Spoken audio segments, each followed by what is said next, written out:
کہ ہمارے پیارے نبی جناب محمد مصطفیٰ صلی اللہ تعالیٰ علیہ وآلہ وسلم کی تعریف آپ کے اوصاف تورات کے اندر، زبور کے اندر، انجیل کے اندر بھی مذکور ہیں۔ تو آئیے سنتے ہیں کہ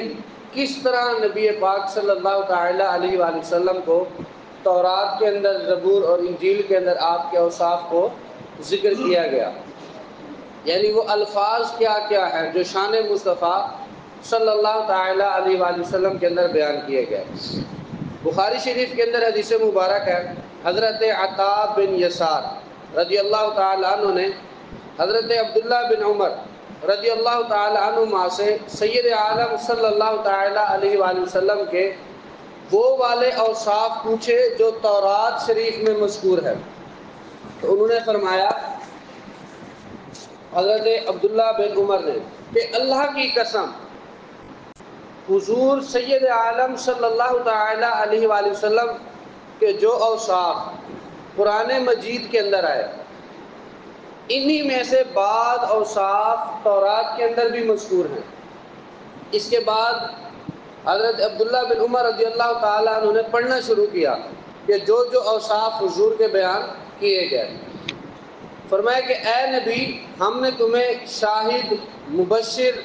اور نذیر اور امیوں کا نگہبان بنا کر بھیجا۔ تم میرے بندے اور میرے رسول ہو، میں نے تمہارا نام متوکل رکھا، نہ تم بد خلق ہو، نہ سخت مزاج، نہ بازاروں میں آواز بلند کرنے والے ہو، اور نہ برائی سے برائی کو دفع کرنے والے ہو، بلکہ خطا کاروں کو معاف کرتے ہو، ان پر احسان فرماتے ہو۔ اللہ تعالیٰ تمہیں نہ اٹھائے گا جب تک کہ تمہاری برکت سے غیر مستقیم ملت کو اس طرح راست نہ فرما دے کہ لوگ صدق و یقین کے ساتھ لا الہ الا اللہ محمد رسول اللہ صلی اللہ تعالیٰ علیہ وسلم پکارنے لگے۔ تمہاری بدولت اندھی آنکھیں بینا اور بہرے کان سننے والے اور پردوں میں لپٹے ہوئے دل کشادہ ہو جائیں گے۔ اور حضرت کعب الاحبار سے حضور کے اوصاف پوچھے گئے جو تورات کے اندر ہے، تو آپ نے فرمایا کہ اللہ تعالیٰ نے آپ صلی اللہ تعالی وسلم کی صفت میں فرمایا کہ میں انہیں ہر خوبی کے ساتھ،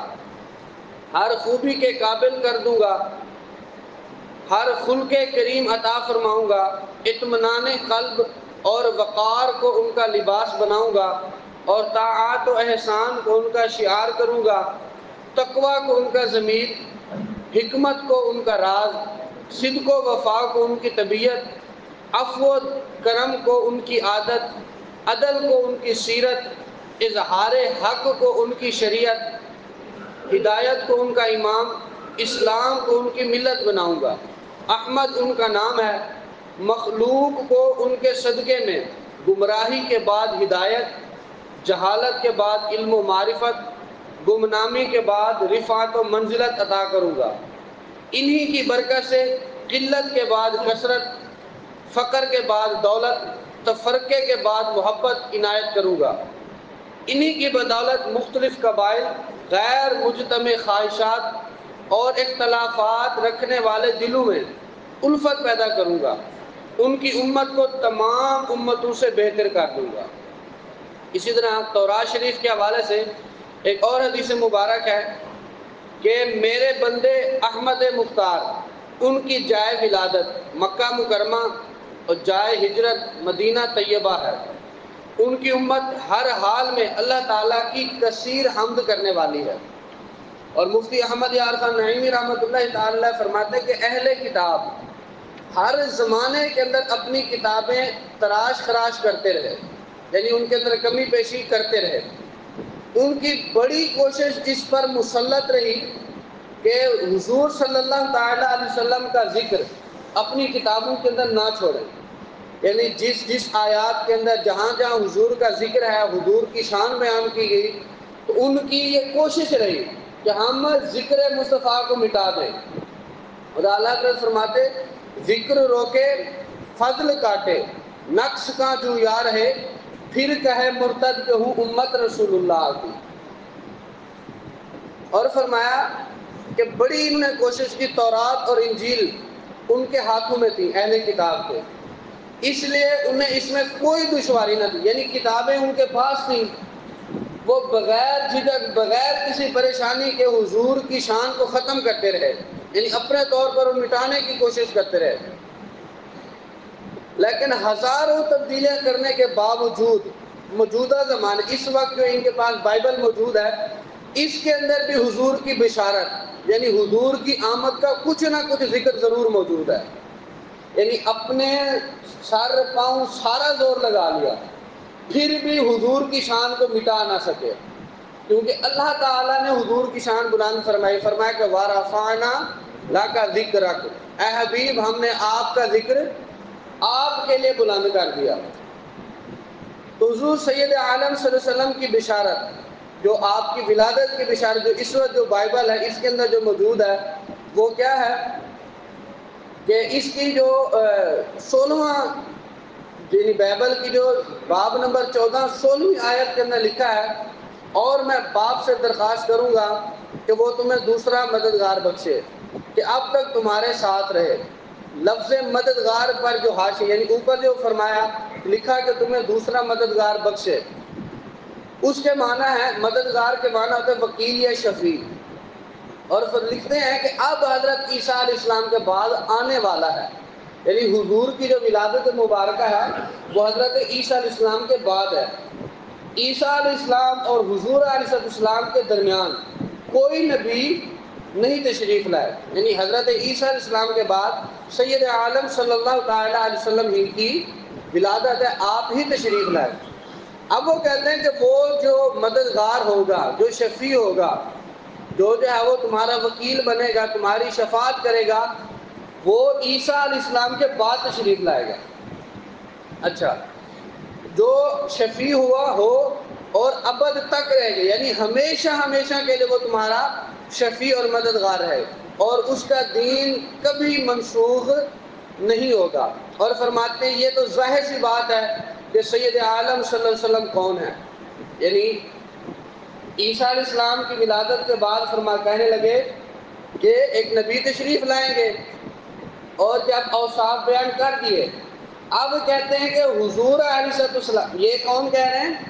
بائبل والے، جو اہل کتاب تھے، جنہوں نے شان مصطفیٰ مٹانے کی کوشش کی، پھر بھی انہی کی کتابوں کے اندر سے نکل آیا،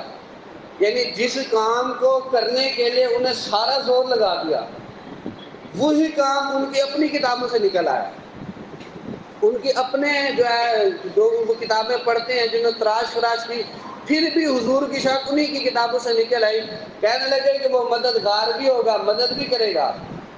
شفاعت بھی کرے گا، تمہارا وکیل بھی ہوگا، اور عیسیٰ علیہ السلام کے بعد تشریف لائے گا۔ اور ظاہر سی بات ہے وہ حضور کی ذات گرامی کی ہے، کیونکہ عیسیٰ علیہ السلام کے بعد کوئی نبی تشریف نہیں لائے، اور یہ الفاظ انہی کی اپنی کتابوں کے اندر نکلے ہوئے۔ اور آج بھی کئی لوگ ایسے ہیں جو حضور علیہ السلام کی شان والی احادیث، حضور علیہ السلام کے معجزات والی احادیث کو توڑ مروڑ کے پیش کریں گے اور کہیں گے جی دیکھیں جی حضور کی تو شان ہے ہی نہیں۔ وہ ایک بہت بڑا اسکالر جسے سمجھا جاتا ہے، اس سے ایک عیسائی نے سوال کیا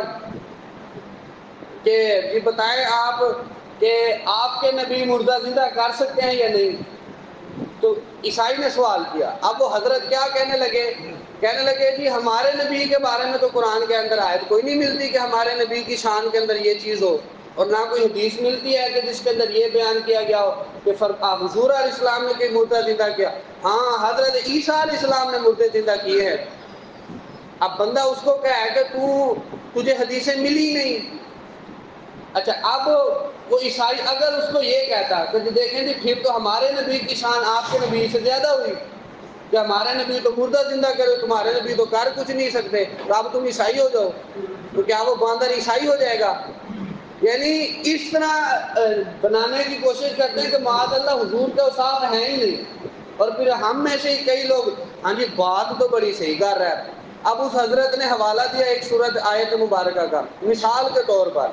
سورت کی ٹوٹل آیتیں 40، ٹوٹل آیتیں کتنی ہیں؟ 40۔ مثال دے رہا ہوں، اب وہ حضرت حوالہ کیا بتا رہے کہ آیت نمبر فلاں سورت آیت نمبر 47 کے اندر یہ بات لکھی ہوئی ہے، فلاں سورت آیت نمبر 47، حالانکہ اس سورت کی ٹوٹل آیتیں 40 ہیں، ٹوٹل آیتیں کتنی ہیں؟ 40۔ اب وہ حضرت کیا بتا رہے ہیں؟ فلاں سپارہ فلانی سورت آیت نمبر 47،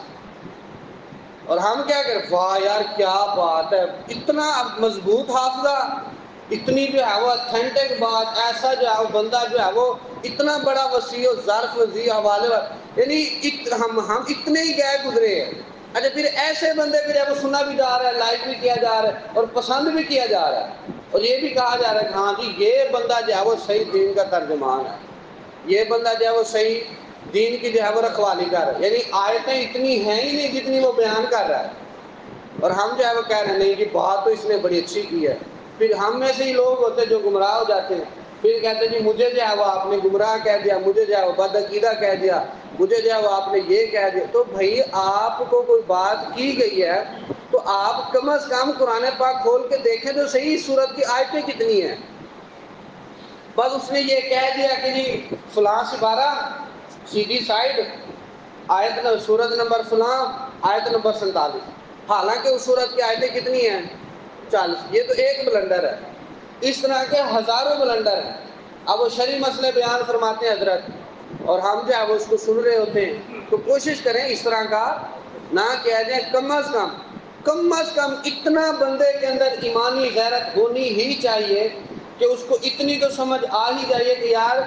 میں کم از کم ایسے بندے کو سنوں کہ جس کو سن کے میرے دل کے اندر حضور کی محبت پیدا ہو، جس کو سن کے میرے دل کے اندر عشق مصطفیٰ بیدار ہو،